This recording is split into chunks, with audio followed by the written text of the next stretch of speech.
And it's what's fascinating is working with like adolescents and young adults. There are a lot of, and you probably get this in your caseload, of the young adults who were diagnosed ADHD and now are diagnosed BPD, right? There is such questionable diagnostic practicing out there sometimes, right? So I think, who knows? But yeah, these like there are kernels in here that I can connect with that are like, oh yeah, that I think relates to ADHD. But when you put those three things in particular together, you are actually talking about a very different mental health condition. The second reason that it gets diagnosed a lot is because if you get diagnosed with ADHD and you don't actually have ADHD. Yeah. And it's really scary, and I don't know what to do about it, because I've actually watched people doctor shop to the point, because they're convinced that they have like something like BPD, and they go to multiple psychologists and multiple doctors, and they're like, I don't think you do, and they just keep rotating until they found somebody who would validate that diagnosis.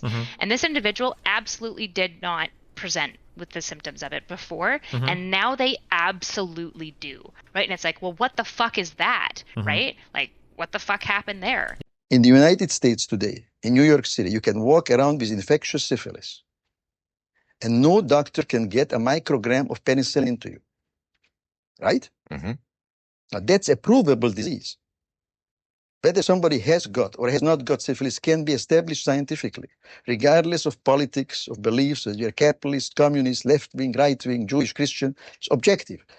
And even though society says you can't treat it because the primacy of individual autonomy in medicine is more important, but schizophrenia and depression, which no one can identify, that you can treat involuntarily. So as soon as psychiatrists are willing to give up their tyrannization that you originally talked about, as soon as they are willing to give up involuntary treatment and involuntary hospitalization, I would have much less objection about what they call disease and not disease. Well, even to be clear here, I think Max, what Max saying is he goes a step farther and he said, like, there is no such thing as borderline. There's just a huge spectrum of human experience, and once you hit some arbitrary threshold, psychologists call it borderline. But in reality, these are all just where people fall on the spectrum. Okay, right. So the difference between that and pneumonia is that when you have pneumonia, there's very distinctive biomarkers. It's much more biologically traceable. It's kind of like a yes or no situation. So this is why you describe mental illness as a myth. It is a myth. How do you mean the word myth? I mean, obviously there are people it's a wrong category. That it categorizes a human conflict having to do with power and with moral values, choices, as though it were a problem like pneumonia. If you didn't have pneumonia, you have pneumonia and you can't breathe.